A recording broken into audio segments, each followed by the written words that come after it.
So now let's get to our Maui Grown Manaʻo program. If you don't know him, you're in for a treat.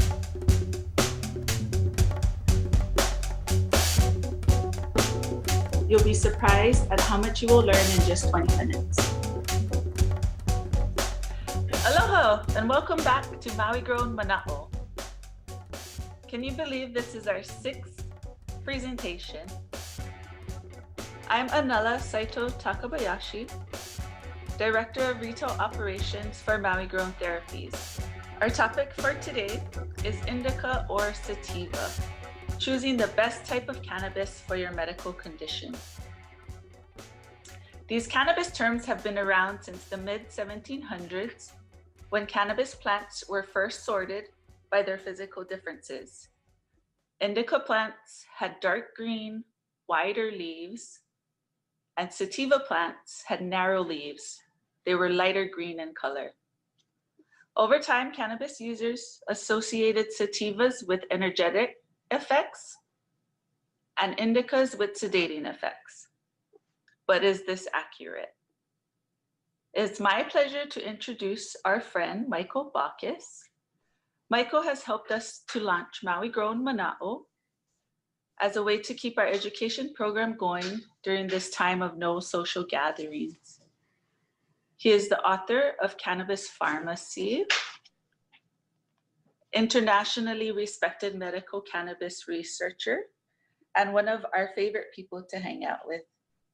He can't be with us today, so he's joining us through the miracle of Zoom webinars. Aloha, Michael. What's your type? Indica or sativa? Good question. I guess I used to describe myself as a sativa guy. But then I started testing cannabis and realized that I didn't really know what that meant. As Anela said, well, sativas are narrow leaf plants that grow really, really tall, sometimes over 20 feet tall. And they have lots of narrow leaflets in their primary fan leaves, up to like 10 inches long and up to 11 of them. And they're spectacularly easy to spot from a helicopter when they're being grown outdoors, which is why when some shorter broadleafed plants were found in Afghanistan, they quickly made their way to Hawaii and everywhere, basically, because they were much tougher to spot from the air. And they didn't take as long to flower. And so you could plant them in May and harvest them in late August to October, as opposed to some of these sativas that could grow even past Christmas. So, but what's fascinating is when we started to test these plants for their chemistry, we found that judging their effects by their shape was a lot like judging the taste of a nut by the shape of the tree. It really didn't make much difference.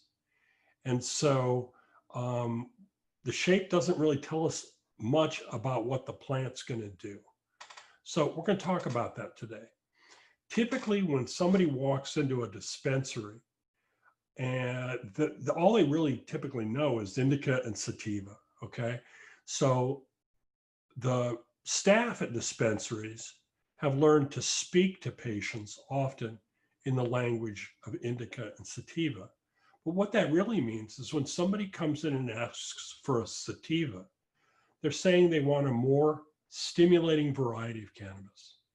And when they ask for an indica, they want typically a more numbing, sedative cannabis. But the shape of the plant doesn't really determine that. So what's normally called sativa and indica can be really misleading when you're trying to find the right kind of flower to treat a symptom.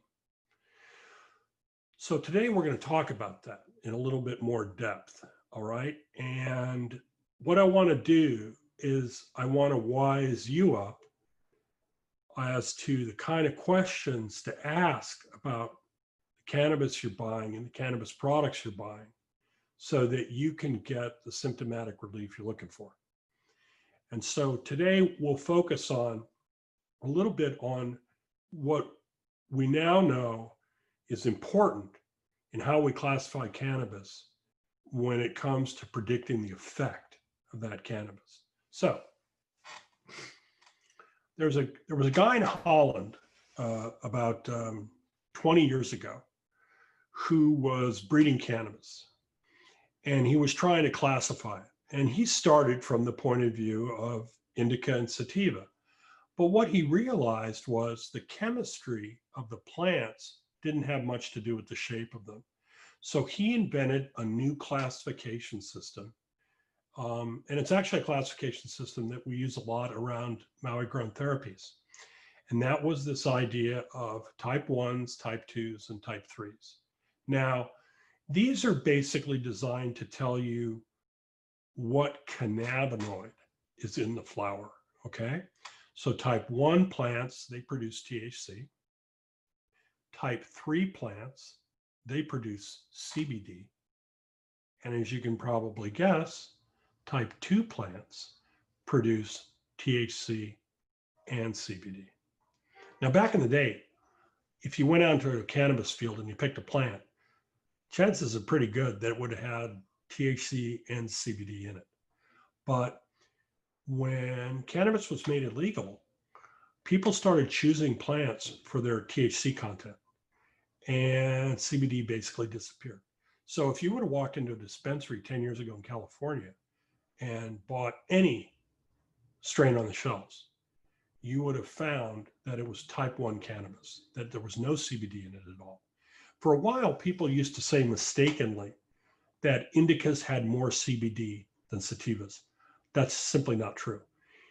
And let me throw a real curveball at you. So Mark Merlin from the University of Hawaii and Rob Clark, a noted hemp researcher, have been studying cannabis for quite some time.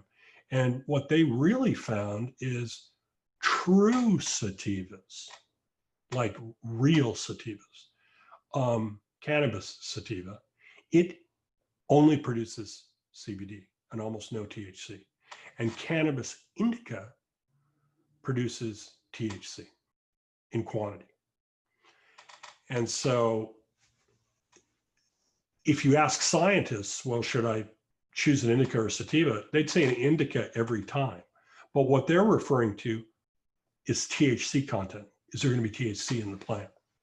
So this breeder in Holland, Etienne Meyer, he made this classification of type 1 THC plants, type 2 THC and CBD plants, and type 3 pure CBD plants. Now, type 1s might have a tiny bit of CBD, but not enough to move the needle. And a lot of type 3s have THC, and often enough potentially to move the needle, and so you would feel the THC.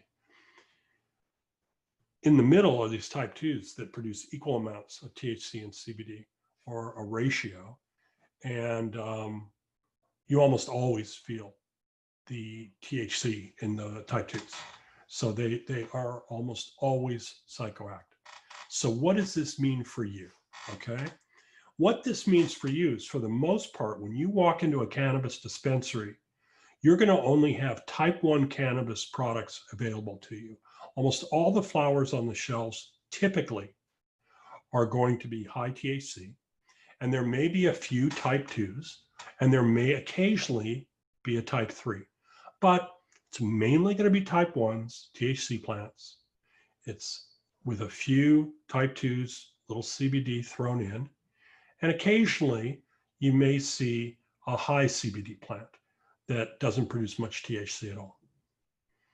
So when you walk into a dispensary, what you're looking for is you're looking for typically stimulating type 1s, which are the ones that don't make you sleepy and don't make you necessarily raid the icebox, and sedating type 1s, which relax you and often provide more pain relief. The thing you really need to get your head around when you're buying cannabis flowers, okay, and we'll talk about formulations in a minute. When you're buying cannabis flowers is ask the staff member that's helping you, is this a stimulating strain or is this a sedating strain? Okay. On top of that, you can get a little bit finer in your knowledge, and you can ask, are there any other cannabinoids in this flower besides THC?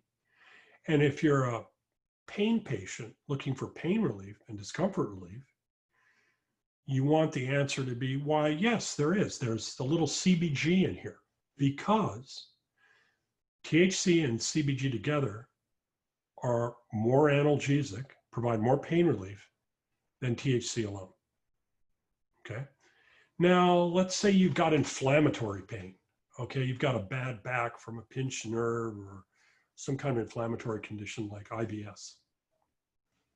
What do you look for then? Well, you can still go with THC and CBG, but you may get some anti-inflammatory effects by adding CBD to the mix. Now, you may not be able to find that in a flower where you can find all three together. You may, but what you can do is you can start to mix products. So you can do a type 1 flower with THC and CBG, CBH, I haven't discovered that one yet, CBG, and alternatively, you could get a tincture that was a CBD tincture, and you could mix your cannabinoid entourage from multiple products. That's what I have a tendency to do. I take a CBD tincture during the day, and I'll inhale THC cannabis at night. And that's how I use cannabinoids. The key when you're walking into a dispensary is to know what you're asking for and to be able to communicate it. If you communicate it as, I want an indica, the problem is you could end up with a plant that has the shape of an indica, but not the chemistry you're looking for. And that's the thing I want you to take away today is get the medicinal chemistry you're looking for. And you don't really care the shape of the plant. You just want the medicinal chemistry. You don't care if it's in a flower. You don't care if it's in an extract. You don't care if it's in a tincture. You don't care. You just want to know which cannabis ingredient do I need to get into my bloodstream to give me the outcome for which I'm looking. And that becomes the whole game. What's nice is that you have so many choices available to you. And then the question as far as sativa and indica type effects are, what form of administration is going to get that chemistry into your body most effectively? So if you want speed, you inhale, okay? If you want efficiency, you inhale, but you inhale through a flower vaporizer, okay? Because flower vaporizers are the most efficient in delivering the entire chemistry of the plant. If you want convenience and speed, then you go for a SPA, a safe pulmonary administration device, like an EPEN. And they're great because they deliver a dose of live resin or cannabis oil very quickly through your lungs, through inhalation. And if you want long-lasting effects, then you take your cannabinoids orally, because oral cannabinoids have to be processed through the liver, but when they're processed through the liver, in the case of THC, they're turned into a form of THC that's twice as strong and lasts twice as long. But it takes way longer than inhalation to feel that. So you don't want to make the mistake of taking a cannabis product orally and going, oh, wow, it isn't working. Better take some more. That's how you end up becoming what I classically call a cookie casualty, and you don't want to be that. So the idea with indica and sativa is to find out whether something is sedating or stimulating. Now, what's causing sedating and stimulating effects in inhaled cannabis? Typically, these are the terpenes, the essential oils that each cannabis strain produces. And different cannabis strains produce different terpenes.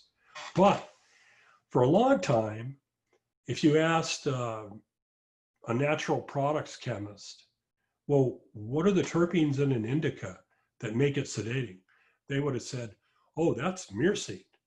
Okay, that's the essential oil that's produced by the cannabis plant that's sedative. Well, as it turns out, that's not really true. As it turns out, myrcene appears to work more like a cannabinoid, and it doesn't even work on cannabinoid receptors in the body. It works on the thermoreceptors, the TRP receptors. And these receptors modulate pain and also apparently affect how THC works. So the latest thinking is that myrcene increases the impact of THC.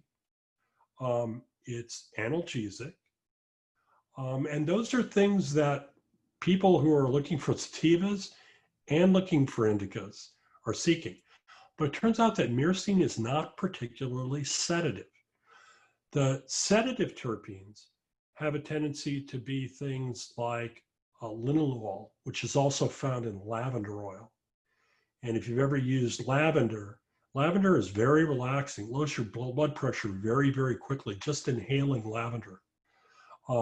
Well, some cannabis plants produce this, and those cannabis plants have a tendency to be fantastic for sleep when inhaled, okay? Now, orally, not so much. What I recommend is if you want to get that effect, use any kind of cannabis for the most part, except the most stimulating varieties like the diesels, and drink some lavender tea. It really works. The lavender, the active ingredient in lavender tea is actually going to be synergistic with the THC in cannabis, and can be absorbed orally because you get a lot of it in the tea. If you're looking for stimulating effects in cannabis, if you're looking for daytime pain relief, well, THC is going to relieve the pain along with CBG, and certain terpenes produced by cannabis, like limonene and beta-caryophyllene, especially beta-caryophyllene, can be very, very stimulating. Now, you got to be a little careful because when you're using high beta-caryophyllene strains with THC, they have a tendency to be a little edgy and can make people a little anxious. So what I recommend typically in that case is that you pre-treat yourself with a CBD tincture about an hour or more before you use the high beta-caryophyllene THC cannabis. And if you do it that way, what you'll typically notice is it takes the edge. The CBD will take the edge off the beta-caryophyllene and the THC. And so it provides you with a good daytime strategy, but one that isn't too much. Because for some people, they can get really anxious with high beta-caryophyllene strains. The beta-caryophyllene strains were the strains from back in the day that came from Colombia and Central America, like Panama Red and Colombian Gold. And those were the first high beta-caryophyllene types of cannabis to hit the United States. And a lot of them were grown in Hawaii. So there's still some of these high beta-caryophyllene strains in the hills. And you have to be careful because they can be anxiety provoking for some people, and some people really don't like cannabis-induced anxiety. So to kind of start to bring this together here, okay, the thing you want to focus on is what ingredients in cannabis are going to do what you need. So you need to be able to ask the questions. Walk in and go, I've got pain. What cannabis products do you have that have the ingredients that can address that pain? And then you can address the trajectory you want. You can say, well, I want something that's more relaxing, or I want something that's more stimulating. And providing that information to the staff at your dispensary should allow them to very specifically recommend products that are going to do what you want it to do. Now, the interesting thing is that inhaled versus oral cannabis varieties behave differently. Typically, the terpenes only work on the inhaled cannabis products, And the oral cannabis products primarily deliver the cannabinoid content rather than terpenes. And the reason is our bodies evolved, and all animals evolved to break down terpenes when they were swallowed, because plants developed terpenes to control insect nervous systems. And our response was to evolve so we could break those down when we swallowed them. So they still control insect nervous systems, but the terpenes don't control ours unless we inhale them. And then we can get the effects of terpenes, because terpenes through inhalation are still active in our brain. So I want to move shortly towards questions about this. I want to emphasize again that the questions you ask your staff member are going to help them steer you towards the products that are going to work the way you want them to work, and that an understanding of dose is the last important thing here when you're talking about stimulating versus sedating effects. CBD seems to be mildly wake promoting at low doses, but if you get into really high doses of CBD, it's sedating. That's why I don't recommend to people that they take CBD after 5 p.m. because at the doses that most people are going to take CBD, it's going to keep you up. THC has different effects at different doses. At low doses, THC type 1 cannabis will reduce anxiety, but at higher doses, it tends to increase anxiety. So again, choosing your cannabis product by Sativa or Indica doesn't help you if you don't understand that cannabis does different things at different dose ranges. Once you get your head around the fact that it does, then you have an enormous toolbox from which to choose to get the effects that'll address your specific medical issue. Okay, so we're going to switch over to questions now. And so give us a second while we move in that direction. Yeah, hi, Michael. I'm back. I've been learning all about Indica and Sativa from you, and I have a bunch of questions. Okay. Let's start with this one. If leaf shape is not a prediction of effects, how do we know what we're using except by asking a dispensary? You could do what I do, which is learn it. So you can read a lot of research papers, and I actually could put up, I could give you some links to research papers that'll help you start to learn about cannabis chemistry if you're interested. There are only 3 or 4 papers out there that are really good. My book talks about it a lot. But the bottom line is that do what I do, which is ask somebody who knows more than I do. And that's how I learned everything I'm telling you today. Okay, so the truth is we have to kind of rely on people who've learned the stuff to find out about it. Or we take responsibility for ourselves and we just go out and read it. And that's what I do. I mean, I ask people who know more than me, and I try to read everything I can find. Very good. We have some questions about terpenes. What strains are high in beta-caryophyllene besides Blue Dream, because Blue Dream makes this person anxious? Okay, well, Blue Dream doesn't have very much beta-caryophyllene in it, so you don't have to worry about it. Blue Dream is primarily pinene, myrcene, and a little limonene, okay? Which is why it has that nice blueberry spicy smell. You want to avoid cookies strains, okay? Or strains that are related to cookies. Cookies is the most common high beta-caryophyllene strain available. There are other ones out there. The nice thing is that good dispensaries typically will test their cannabis and they'll have a good idea of what terpenes are in their cannabis. So ask, okay? Because what can happen then is the dispensary staff person can check with cultivation or the cultivator and get those answers for you. In my book, for a lot of the more classic strains, I actually list the dominant terpenes in order in 50 different strains. So you can, if you come into Maui Grown, you can borrow a copy of my book and look up a strain if you got a question, if it's one of the ones that's in the book. Very good. Here's a good question. You talked about terpenes being better if you inhale them.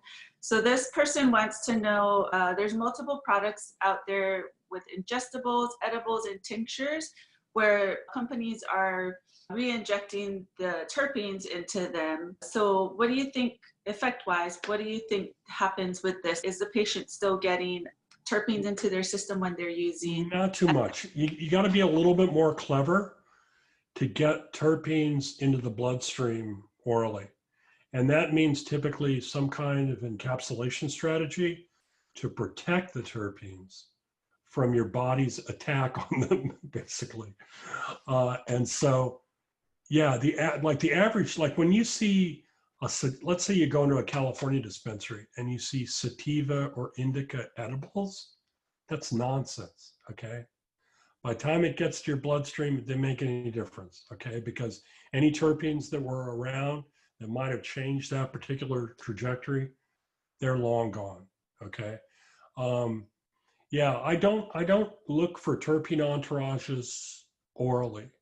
I look at them typically through inhalation, and I have light asthma, so I typically don't smoke a lot of cannabis. I use one of these stores in Bickle Mighties, and that's the way I get terpenes in them. Okay, for symptom relief, Michael, do you think hybrids are better as far as pain relief rather than going with the Indica or Sativa? Yes, and the reason is that in one particular case, there's a kind of cannabis out there where the strains are derived from an old-time classic strain called Skunk Number 1. And Skunk Number 1 is interesting because it produces THC, but it also produces usually, up to 3% CBG. And CBG and THC together provide better pain relief or distraction from pain than THC alone. And so the evidence is pretty good on that. Though we can use some more. I mean, I'm hoping to see more clinical trials so that we see that the combination of THC and CBG is proven to be more analgesic. But right now we notice a lot of people who use it find it relieves pain better than any other combination out there. And skunk Number 1 derived strains are typically called hybrids. Okay. That's nice. A healthy cough, by the way. That's a healthy cough. I'm not going to put my mask on. You're not going to make me. So. CBD question here. I know many people who successfully use CBD for sleep and never heard it was stimulating.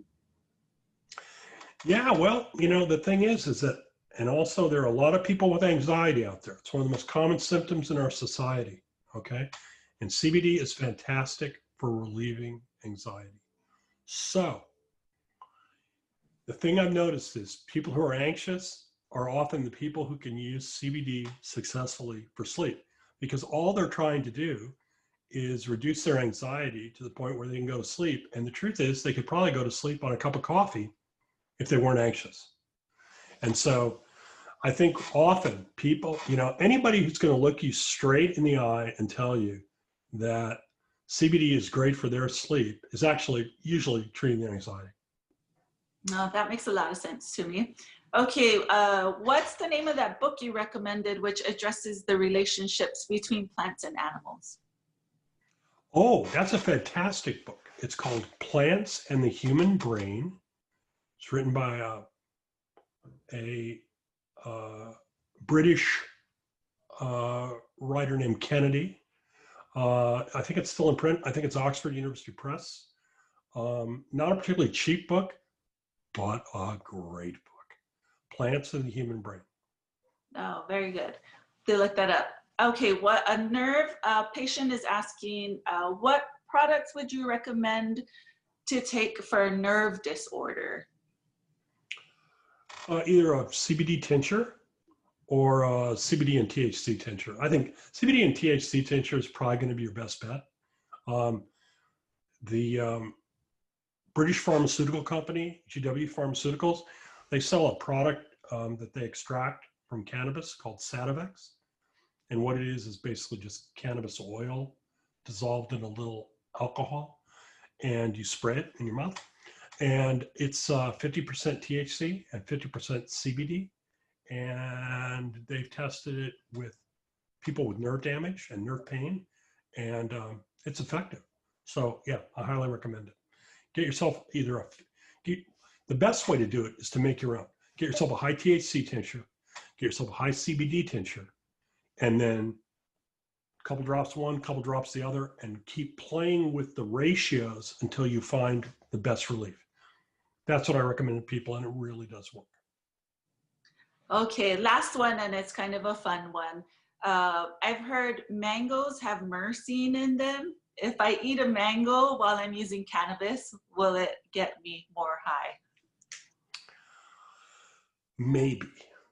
Okay, what you'd probably have to do is either have the mango mixed into something that you could swallow so that it could get past your stomach and into your bloodstream, or kind of hold the high myrcene mango puree in your mouth and hope that some of it's absorbed through your mouth, which is possible. If it gets into your bloodstream, there's no question it will affect you more than if you just took THC by itself. The way I look at myrcene is that myrcene increases the impact of THC. Myrcene doesn't tend to work for very long. I've played with it. And what happens is the effects of myrcene, unless it's in a slow release oral formulation that can get into your bloodstream, is when you inhale myrcene, it works quickly, and then your body breaks it down really, really fast, which makes sense because myrcene is the one terpene that breaks down faster in cannabis products than any other. If you have a high myrcene flower and you keep it around for 45 days, it'll lose half of its myrcene. All right, Michael, looks like our time is up. What are we talking about next week? That's a really interesting question. I've actually discussed this with Maui grown staff, and I don't recall what we said it was going to be. So we'll announce it on the website, but I guarantee you it will be very, very fascinating, because we as a team at Maui Grown will ensure that it's fascinating. Our new live event series delivers free bite-sized information that you can use right now. There's an enormous amount of misinformation out there. You can build entourages for sleep, for pain, for appetite, anxiety. All right, thank you very much for your time. Awesome as always. Aloha. Hey, thanks, Anela. Mahalo. And bye-bye to everybody.